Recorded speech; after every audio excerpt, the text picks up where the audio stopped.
So you might be wonderful. Thank you for that.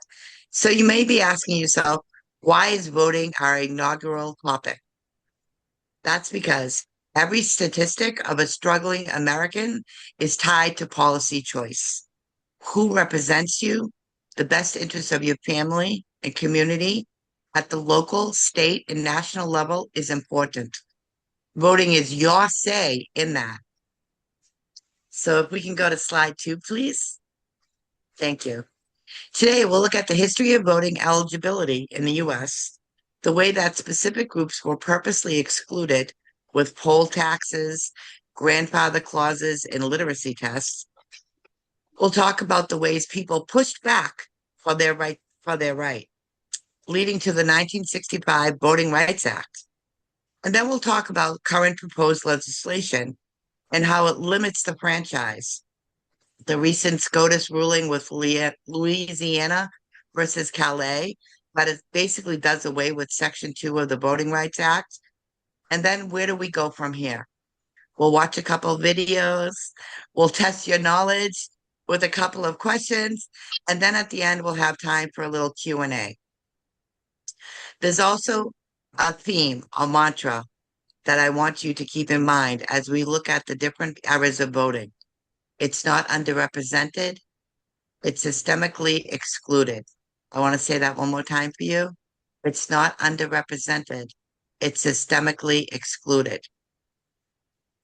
Sailors look for the true compass for the direction when they're sailing. And we know that intersectionality, inequality, inequity, and social identity greatly impacts our work on poverty. So I would like you to consider as our compass or guide, it's not underrepresented, it's systemically excluded. Yeah. Let's begin, shall we? I want to start right off by testing your knowledge with a little question. So, can we please show everybody's beautiful faces? Wonderful. You all look great today. So, I want to ask you this question. In the US, who was the first group granted the right to vote? You can write it in the chat or you can feel free to just say it out loud. So, again, in the US, who was the first group granted the right to vote? The elite? I'm sorry? The elite?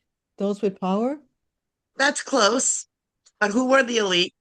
Oh, I see English white people? slave owners. I see landowners in the chat popping up. I see white men. All good answers. Let's get a little bit more specific.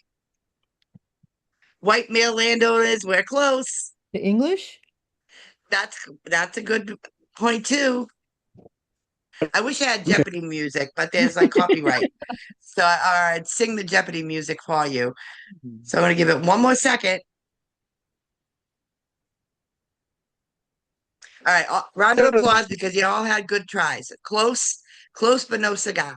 So we're going to go to slide 3, please. We can go back to slide 3.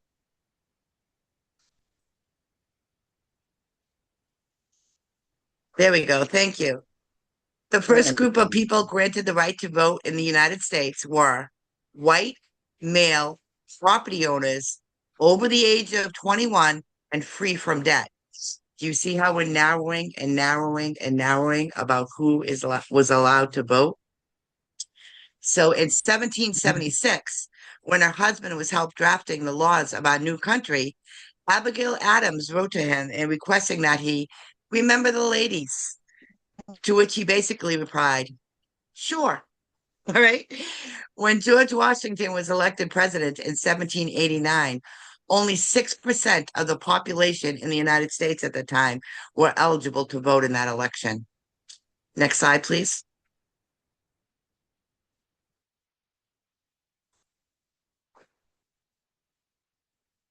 The Civil Rights Act of 1866 granted citizenship, but not the right to vote to all native-born Americans. And you'll notice the little asterisk right there. That's because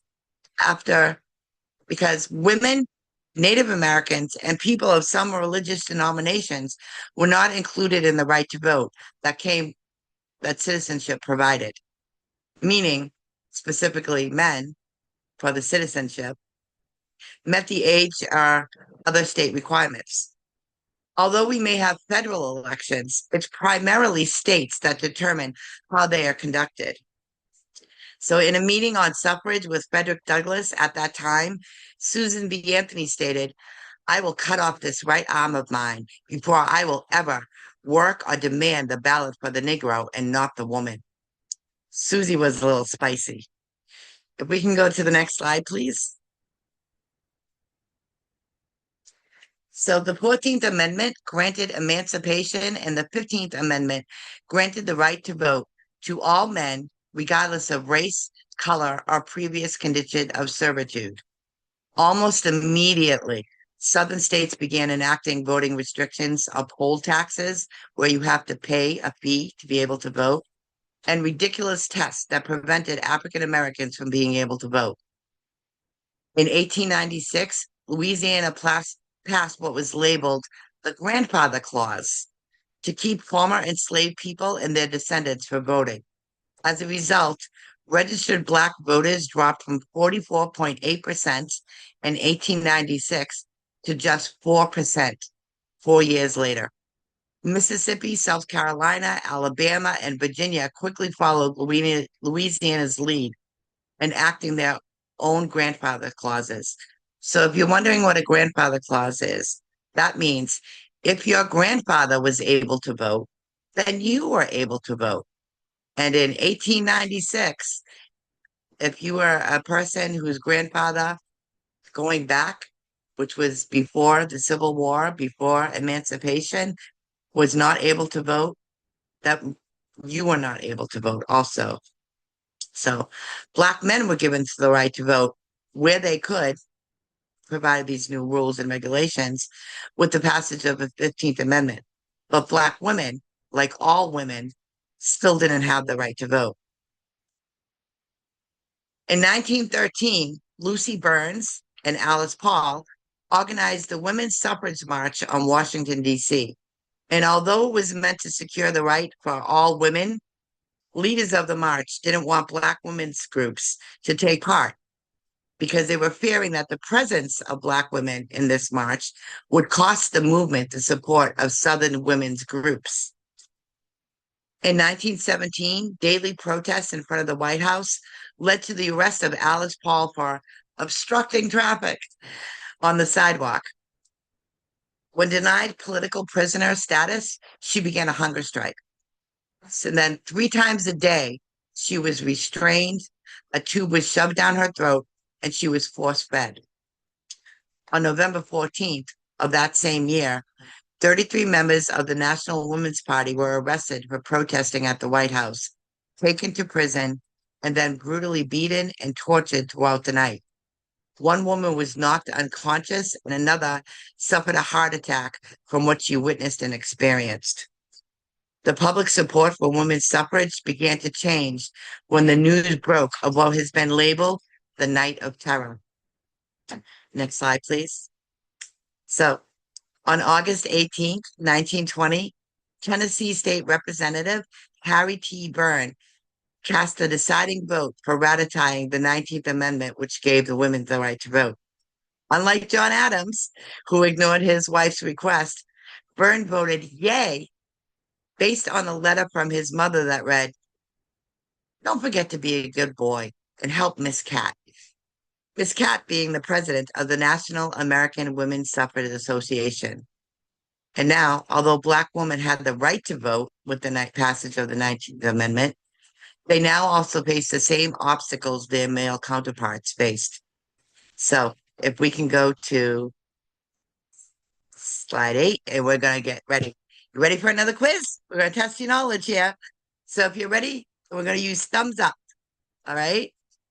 What we're going to do is I'm going to read the question on the screen to you. You don't have to answer them out loud or put the answers in the chat. Instead, what I want you to do is to keep track of how many answers you got right. And then at the end, I will ask you to share that number in a moment. Okay. So keep track, listen to the questions, think about how many you got right, and then we're going to ask you for that answer in a moment.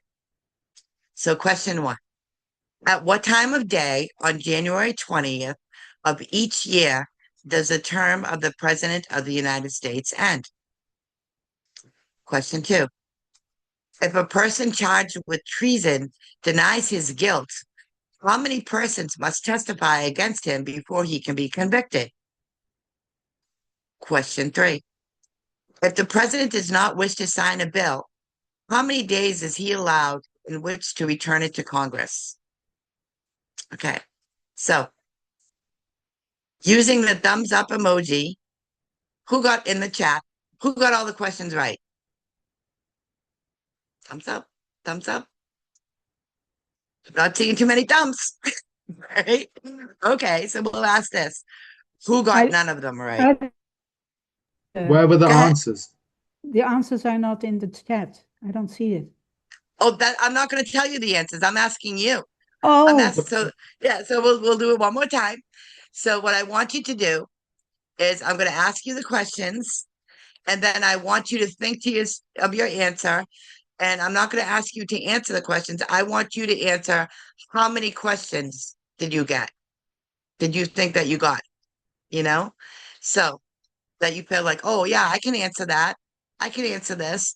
So at the time of the day on January, like I know that answer. You know, oh, I'm seeing 0. I'm seeing 0. 0. I'm sorry, wonderful people. 0. I'm sorry, wonderful people. Oh, Deidre got 1. Good for you, Deidre. Okay, so 1, Ruth, very good.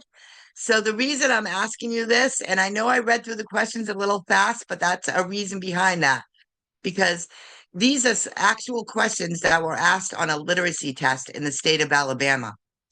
And I want you to know that I picked the easiest questions to ask you that were on that test.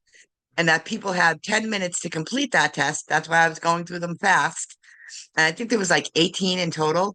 So that's why I was like, okay, here's fast questions. You got to be quick. You got 10 minutes to complete it. And I want to say to you, Ruth and Deidre, congratulations for getting one of the questions right.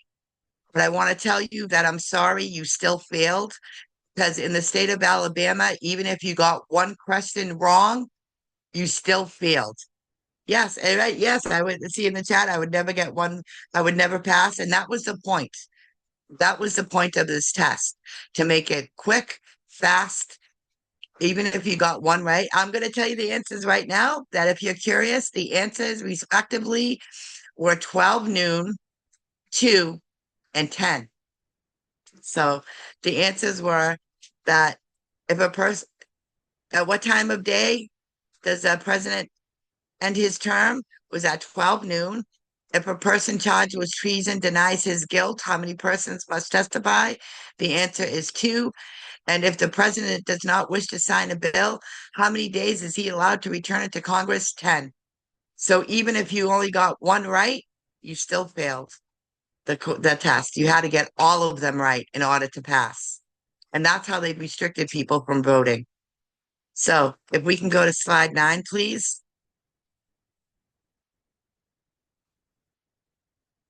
And play the video. Your vote is precious, almost sacred. It is the most powerful non-violent tool we have to create a more perfect union.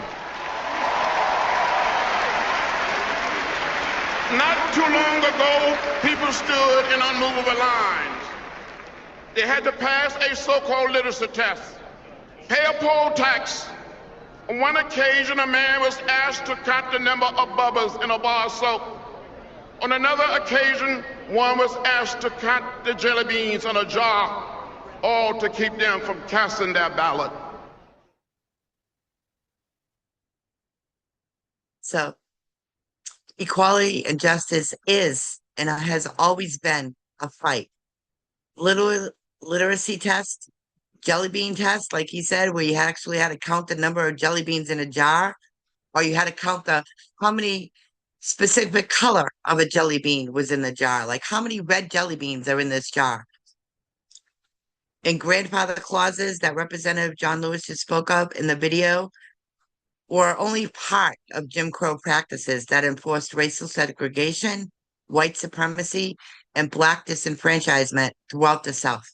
Intimidation, violence, firebombing, and murder were also common practice. In 1940, Brownsville, Tennessee, no Black citizens registered to vote in the election out of fear of violence and being murdered. In 1961, Anniston, Alabama, a mob of white segregationists attacked and firebombed a Greyhound bus carrying Freedom Riders trying to register Black people to vote. 1964, Neshoba County, Mississippi, civil rights activists James Chaney, Andrew Goodman, and Michael Swarmner were murdered by the Ku Klux Klan for trying to register Black voters. In 1965, half of Selma's population was Black, but only 2% of the county's 15,000 Black eligible voters were registered to vote. So again, it's not underrepresented, it's systemically excluded. On March 7th, 1965, 600 peaceful protesters marched across the Edmund Pettus Bridge in Selma, Alabama, on their way to Montgomery. On the other side, they were met by state troopers and town people who attacked them with clubs, bullwhips, and tear gas.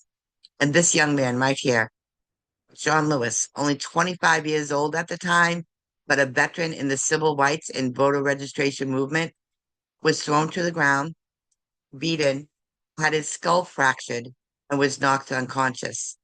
Of that day, he said, "Some of us gave a little blood for the right to participate in the democratic process. On March 7th, 1965, I gave a little blood on that bridge in Selma for the right to vote. I almost died." Next slide. Great.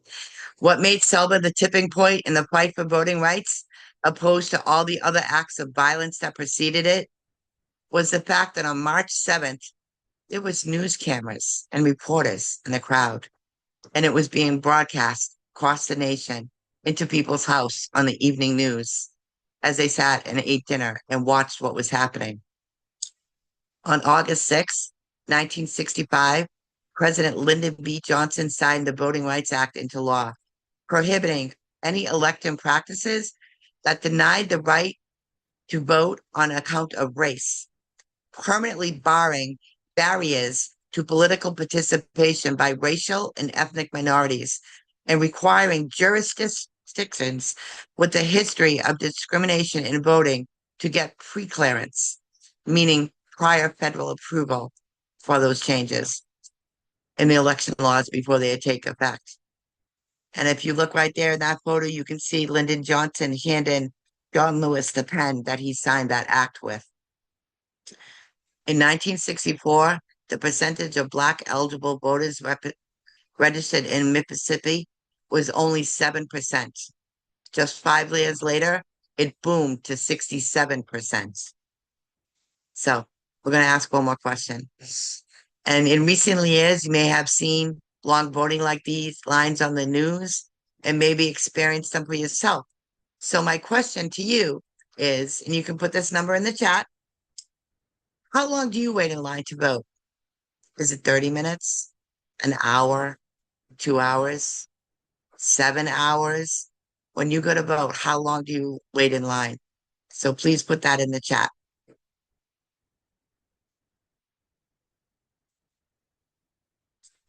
Highest in 10 minutes. Look at you. You are in and out. Deidre, 5 minutes. Ruth, 10 minutes or less. Amazing. Susie, 2 minutes. Donna, love it. 0 minutes, no line at all. That is amazing. That is great. Alicia, 15 to 30 minutes. Now, depending on where you live, those can be average waits. Caitlin, 10 to 15 minutes. That's amazing. That is wonderful. I'm so happy to hear all that. But unfortunately, as we know, that from looking at these pictures, that's not average for everybody. It depends on where you live and what you go through. Yes, Ruth, early voting helps. Love that. Love that plug for early voting.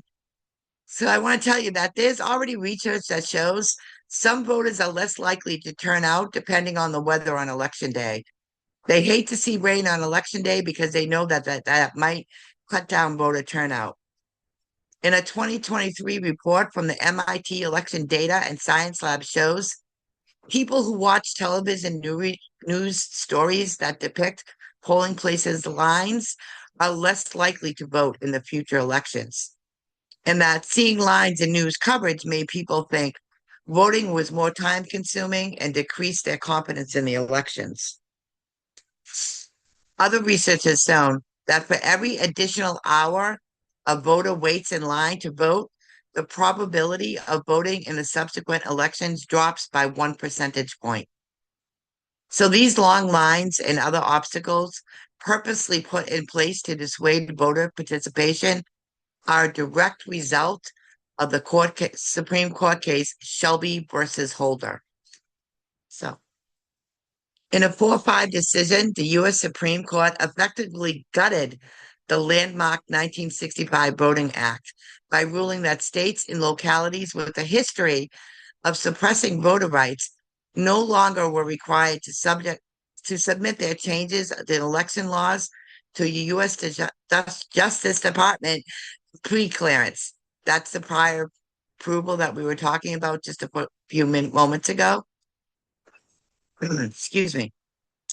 Eliminating pre-clearance opened up the floodgates to voter suppression. Almost immediately, Texas, Mississippi, Alabama, and Virginia, noticing a theme here, enacted voter identification requirements that had previously been blocked due to their discriminatory practices by the Voting Rights Act. North Carolina moved to cut the state's early voting period almost in half, eliminated same-day registration, and imposed stringent identification requirements. Several states banned what was called line warming, meaning the practice of handing out water or food to people that were waiting in line to vote. So now imagine you're standing in line for 4, 5, 7 hours to vote in the deep South in hot sun and not having a drink of water. And if somebody tries to give you a bottle of water, they could face arrest. In her dissent, Justice Ruth Bader Ginsburg stated, throwing out pre-clearance when it has worked and is continuing to work to stop discriminatory changes is like throwing away your umbrella in a rainstorm just because you're not getting wet. You know, by the 2022 midterms, the turnout gap between white and non-white voters reached a full 18%.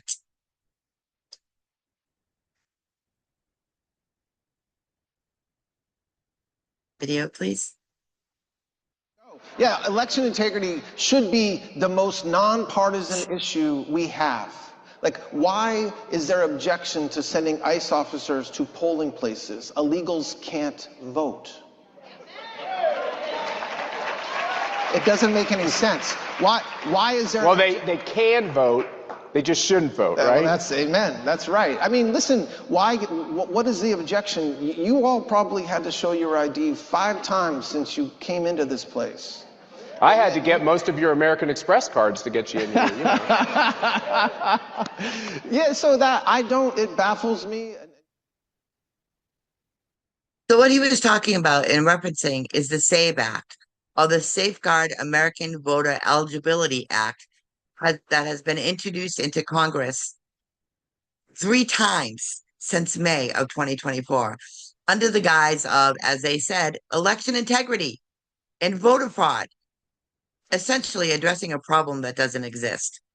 So 3 points to what Acting Secretary Todd Blanche just said there is that, first, people aren't illegal. They're undocumented, As Acting Attorney General, Todd Blanche is well aware that the federal statute 18 U.S.C. 592 prohibits deploying troops or armed men to locations where elections are held to prevent interference or intimidation.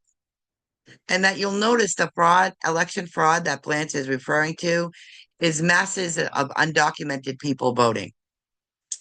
So I want to tell you that the Heritage Foundation, a conservative think tank who has long been a proponent of voter ID has done their own research on voter fraud based on all data from all 50 states. According to their own database, there have been 68 proven cases of non-citizens who had voted in elections in the last 40 years. And given that there have been over 1 billion votes cast in that time period in thousands of elections, the incidence of proven non-citizens voting is below, I want you to listen to this number, 0.0001% in 40 years of undocumented people voting. In Arizona alone, the Heritage Foundation had a look back over the 25 years to come up with 36 cases of fraud. In that time span, there were 36 elections held, 42,626,379 ballots cast.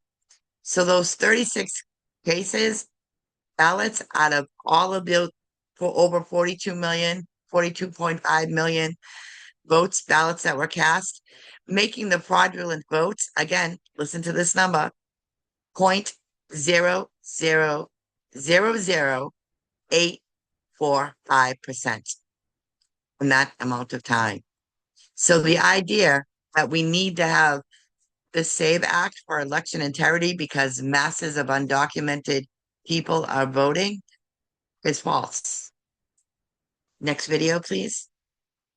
And that when it gets to election day that we've been proactive to make sure that we have the right people voting, electing the right leaders to lead this country. So the right people voting, electing the right leaders. Under the SAVE Act, states would be required to hand over their sensitive voter roll information to the Department of Homeland Security for scrutiny. This press conference, former Secretary Noem also pushed for a national voter ID requirement, but yet did not mention that this would come to people for free, that you would just automatically get an ID. So I want to ask another question here with a show of thumbs or emojis in the chat box, a thumbs up. How many people here right this minute know where your birth certificate is? So if you know where your birth certificate is right now, put a thumbs up emoji in the chat box. Oh, Matt does. Look at that. I see Ejaz does. Donna does. Look at you. Great. Alicia, personally, mine's on the shelf someplace, but I could not tell you exactly where on that shelf in the kitchen. All right. So, all right. Now, another question. How many people here have a current U.S. passport? Again, thumbs up if you have a current U.S. passport. Ruth, I do. Wonderful. Donna, Ejaz, Caitlin, Hyacinth, great. That's wonderful. Susie, she does for both. Susie's winning. Right? Now, we're going to ask a separate question. How many women here that have a current U.S. passport with your last name matching your last name on your birth certificate? So, for the women here, does the last name on your current U.S. passport match the last name on your birth certificate? If it's a yes, put a thumbs up.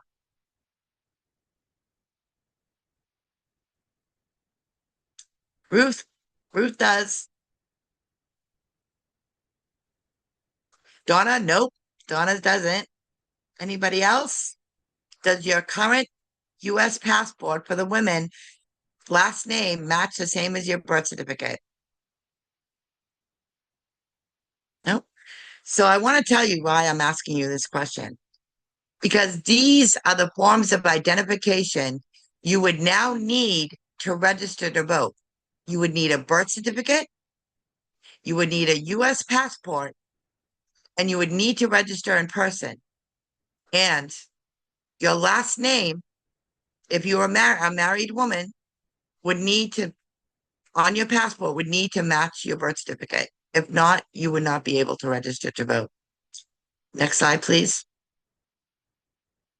Currently, 146 million people in the United States lack a passport. 69 million women lack a birth certificate matching their current legal name.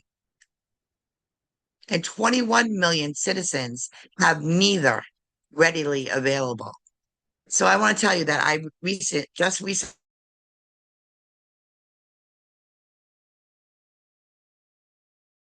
and the cost for digital photos so I could renew it online, it costs $170. That's a week worth of groceries. And if this act is made into law, that is also a poll tax, meaning paying a fee for the documents that you need to be able to register to vote. That is a poll tax. The SAVE Act would disenfranchise Americans through paperwork and process. Next slide, please. So, on April 29th in 2026, in a 6-3 Supreme Court decision, the Supreme Court severely weakened Section 2 of the Voting Rights Act in Louisiana versus Calais by striking down Louisiana congressional map that created a second majority Black district. The ruling shifts the focus from discriminatory effects, meaning, oh, the new rules seem to be discriminatory, to proving intent. Now people have to prove the rules that you put in place are inherently racist, the intent that you did it on purpose. In the court's opinion, Justice Alito wrote, in large part because of the Voting Rights Act, our nation has made great strides in eliminating racial discriminating in voting.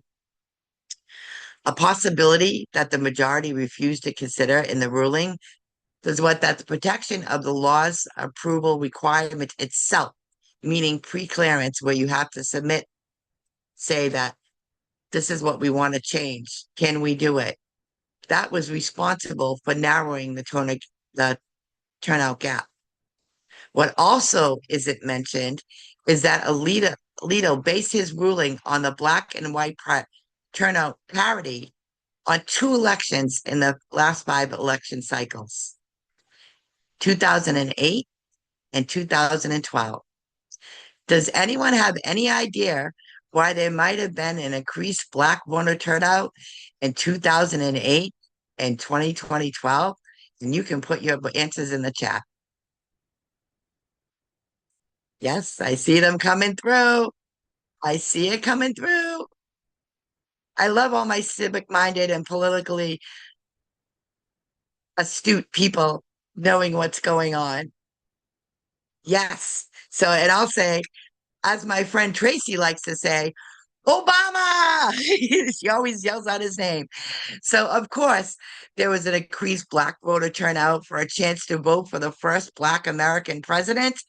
And 4 years later, people showed up again. Voters showed up. Yep. That's why I naturalized in 2023. Wonderful. Look at you, Hyacinth. Great news. So a day after the ruling of this ruling on Section 2, Governor Landry declared a state of emergency in Louisiana, suspending the party's primary election for its U.S. House seats. And at that time, absentee voting already began and was underway. And there was sent in 42,000 absentee ballots were already received by the state of Louisiana. And early voting was scheduled to begin 2 days later. Yeah. So 8 days. So 8 days, remember that. In the state that was the birthplace of the Ku Klux Klan and where MLK was assassinated.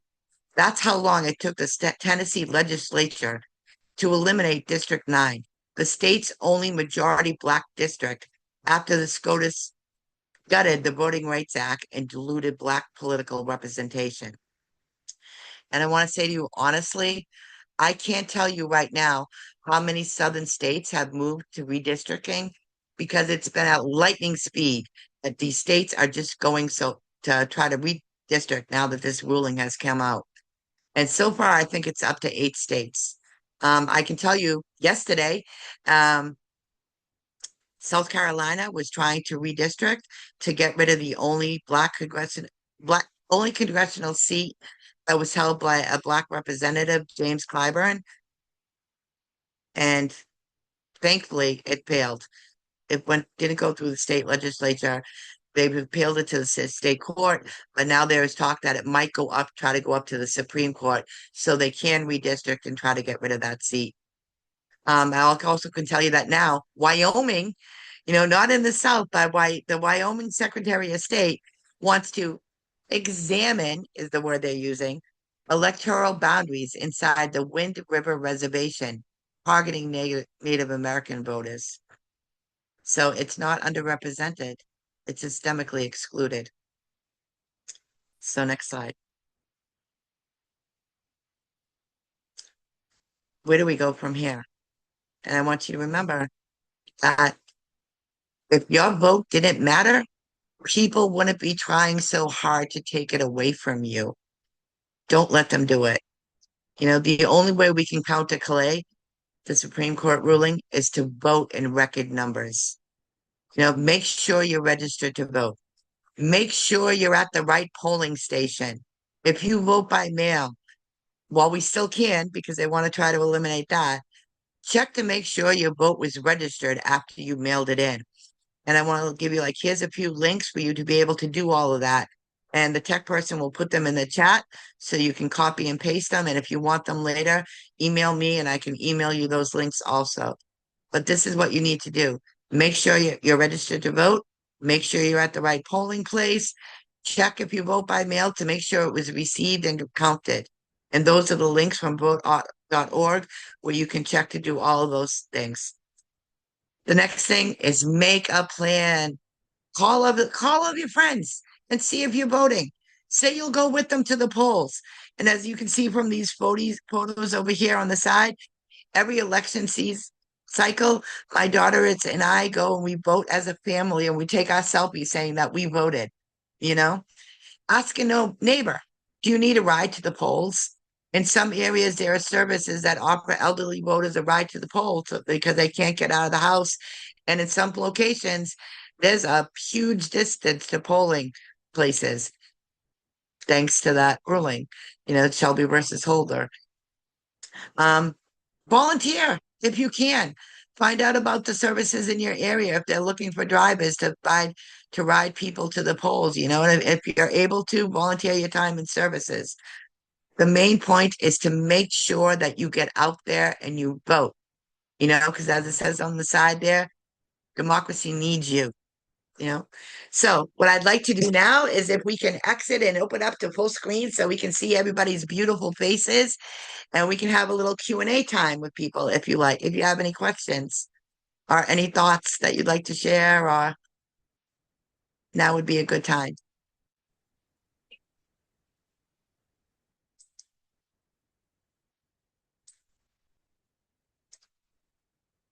And you can feel free to unmute yourself and just shout out questions if you like. If you have any questions about any of the materials that you heard maybe on the two recent rulings that were coming up with Louisiana and Calais.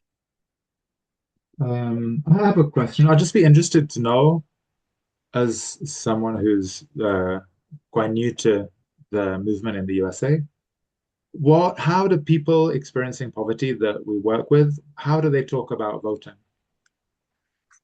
That's an excellent question. And that's a hard question to answer because, and I again, when I say people purposely excluded, I think people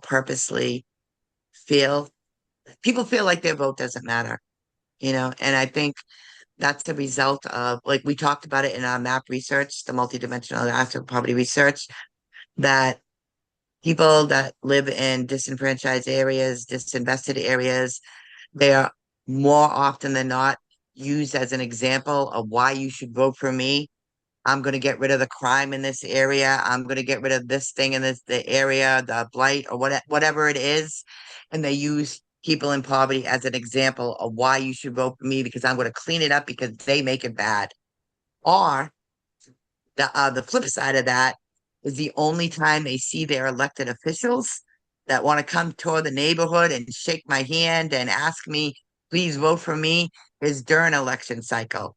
But when I need something in my neighborhood and I try to reach you who don't have time for me. So, apathy can be high among some people because, as I said, I think it's forced upon them. You know, they're used as an example, or they're only used as, now I need your vote. Come vote for me. I also think it's like I said to you, like in some states they do have voter ID. Now, where you live, do you have your birth certificate to go get a driver's license? Do you have the real ID, which some states want you to have now in order to fly? But that can be $50 to go get that ID, the ID to go vote. Because like in Texas, you can gun license can count as your voter, the ID that you use for a voter ID, but a college or university ID doesn't count. So it has to be specific IDs. Do you have the money to pay for that ID? Can you go to the place to get voter? You want to spend the day at the DMV to go get an ID? So maybe you can vote. Is your polling place an hour drive away? So it can be like more added things, more like on top of each other to make it harder for people to vote. So some people are like, yes, no, I vote. I'm very political active. Some people, I think the apathy is enforced, if that helps. Anybody else? I saw in the chat, can you share about the upcoming midterm elections? Things to keep in mind. Yes, make sure you are registered, like I said, because sometimes states purge voters. They say, oh, you were inactive, we're purging the voter rolls. Make sure you are registered. Make sure you are informed. Some states do just like an open primary. So they're not saying, oh, this candidate is from this party, this candidate is from this party. Make sure you are informed so you know who you're voting for, that you know that you are registered, you know where your polling place is, you know. Susie, I see your hand up. I want to say to people that I have a hard time seeing everybody's faces at the top. And I just saw Susie's hand because her face is at the top at the beginning. So after get down. Susie's question, please feel free to yell out a question. Yeah. No, just an anecdote, but the election commission around where I am, every year they verify that you're still at your same address and you get a postcard showing where you vote, where you're supposed to vote. I just wanted to clarify, I wasn't sure if I followed when you said in order to register, did you say you need either a birth certificate or a passport? Is that what you said? Or and a passport? If the SAVE Act becomes law, you will need both because you need something to prove U.S. citizenship. You will need a birth certificate or you will need the passport to prove that you are a U.S. citizen. And if you go with both of those things, your passport, your last name on your passport match your birth certificate? For anybody that's married or had the name change, it does not, Donna, I can see your hand. I can't hear you though. I think you're on mute. The SAVE Act has not been passed yet. No. What can we No. do to mobilize so that it is not passed? Great question. Your voice is the biggest weapon that you have right now. You need to tell your friends about what's going on, what can happen. Yes, Ruth, call your congressman. Love that. Exactly. Call your congressman, email your congressman, get in their ear repeatedly, not just one time. Because, like, remember how Abigail Adams said, remember the ladies? And he was like, sure. Repeatedly, be right there. If you're like, you can go online and look up and see, did your congressman vote for this? If they did not vote for it in the Senate because it passed the House, but it didn't pass the Senate, call up your senator and thank them if they voted no and say, please, I know this is going to come up again. Please keep voting no. And please talk to your fellow congressmen and convince them to vote no.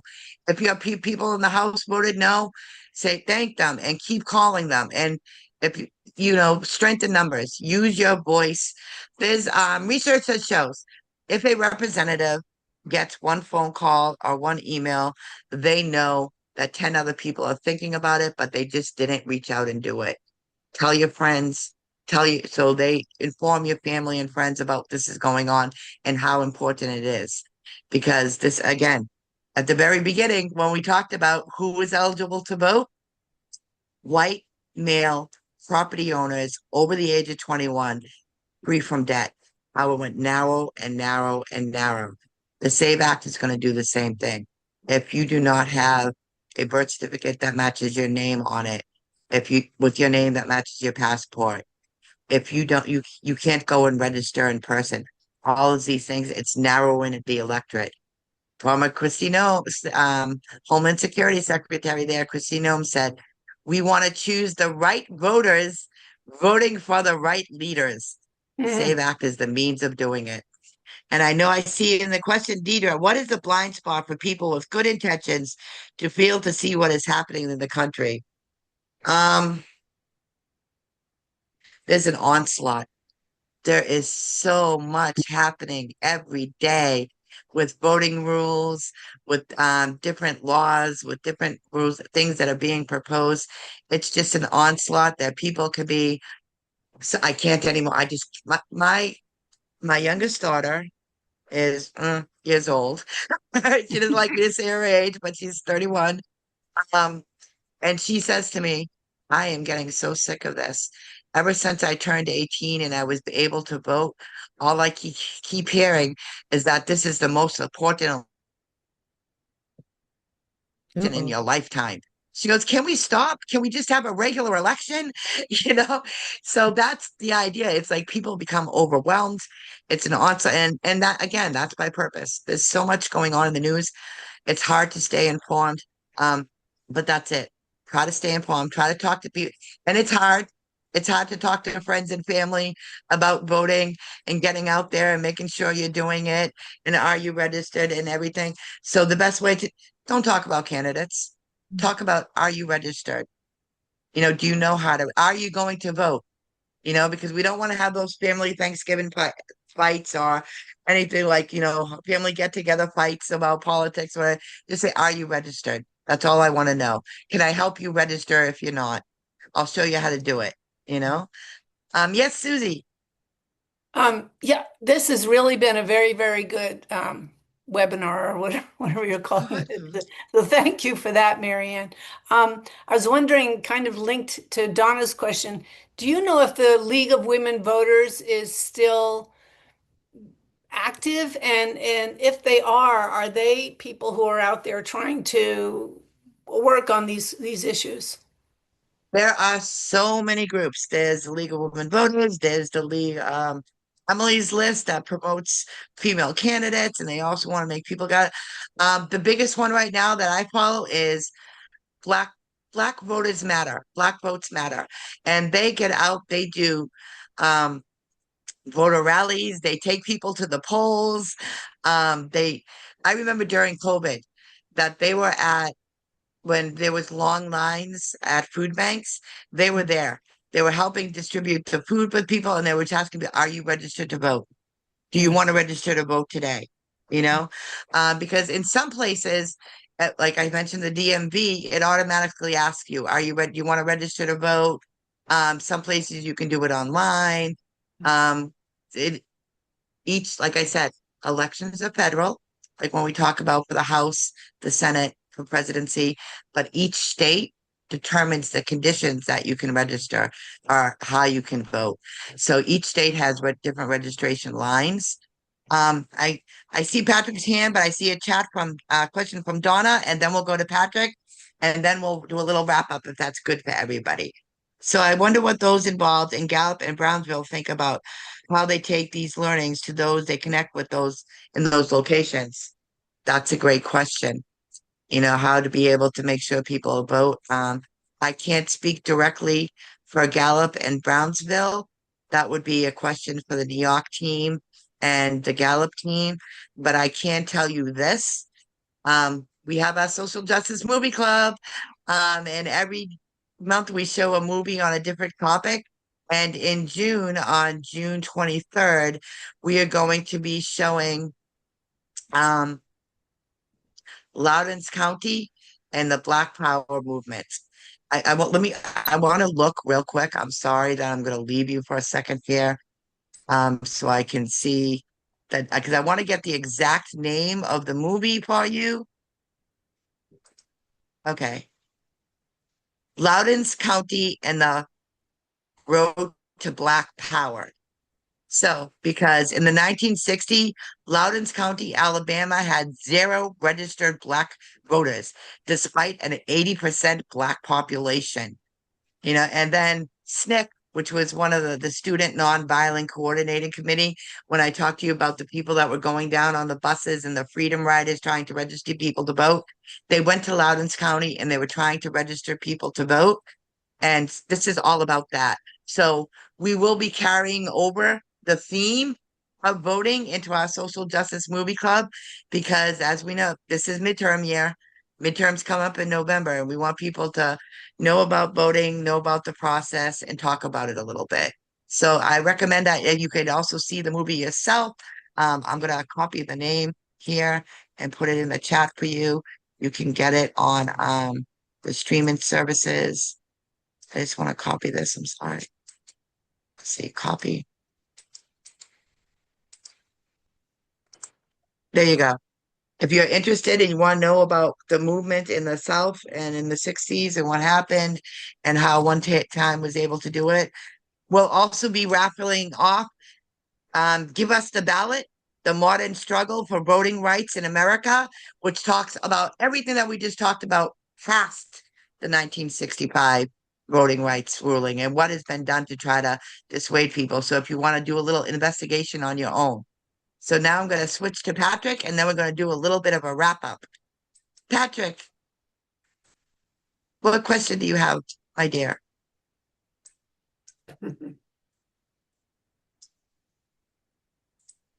Patrick, are you on mute?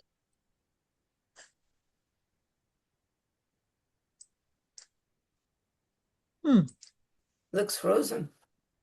I don't know, maybe it's frozen. All right. One more moment. Patrick. Okay, Patrick, I'm sorry. I'm not getting to answer your question right now because I'm not getting to see you. But I will answer your question at movie night. Okay, so we'll be together then, and I'll answer any questions you have, and we can have a wonderful conversation, and we all talk about it together in New York City on June 20. Oh, Patrick, I see you back. Patrick, what is your question, my dear?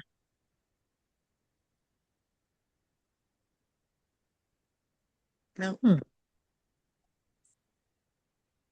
Okay, so then we're going to leave it back to June.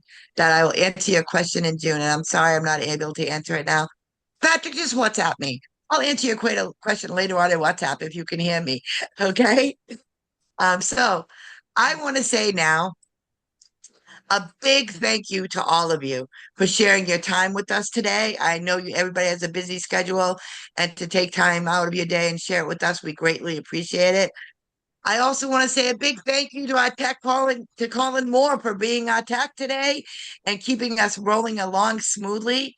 And I want to say to you that soon you will be receiving an email with a short survey. It's only 5 questions.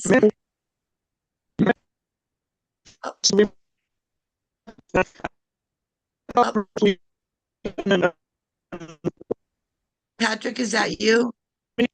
I know I'm sorry, it's a little choppy. Yeah. Okay, Patrick, I'm gonna WhatsApp you after this call, and you can and we'll talk then. So that way because you're very choppy. I'm not hearing what you're saying. It's not coming through. I'm so sorry, but I will send you a call you after this, and we can talk. All right, and we can share your question with everybody through email if you like afterwards. So what I was saying is that you're going to be receiving an email with a short survey asking what you thought of today's webinar. Please fill it out and send it back to us. So that way we know how to improve on this webinar series going forward. And I also want to let you know that our next webinar is going to be entitled The ABCs of Subsidies. What do all the letters mean? Have you ever wondered what TANF or TANF or WIC, WIC or SNAP, what those letters stand for. We're going to tell you all about that on Thursday, July 30th at 2 p.m., the same time, Eastern Time. And we are very happy to say that we have a special guest speaker for that webinar, Rebecca Vallis, who is the CEO of the National Academy of Social Insurance, and she will be our guest speaker for that day. And we will send out the registration link mid-July, so please keep a lookout for it in your email inbox. And that will be it. We'll hope that you can join us. Again, the survey is 5 questions, easy. What did you think? Did you like the webinar? Would you invite a friend? One question, one sentence of what stood out to you. So if you can fill that out and send it back to us, we will be able to work on these webinars and make improvements going forward in the future. Again, our next webinar will be on Thursday, July 30th, and it's called the ABCs of Subsidies. What do all the letters mean? We will have guest speaker Rebecca Vallis joining us, and you should receive an email that we will go around mid-July to remind you in your email e-bot. Oh my God, words are failing me. Say that 10 times fast. Email inbox. All right. It's like a tongue twister. And yes, thank you in the chat. I hope we can share the recording with some people that couldn't attend. Yes, we are. Colin is going to download the video. We are going to share it with people who could not attend. And eventually we are going to have it up on our YouTube page. So later on, you could share the video or you could share the link with your friends. So I want to say a big thank you to all of you and clap your hands and wonderful. Thank you so much for joining us today. And we will see you soon. Take care. Try to stay cool in the heat. Have a wonderful upcoming weekend. Take care. Bye-bye.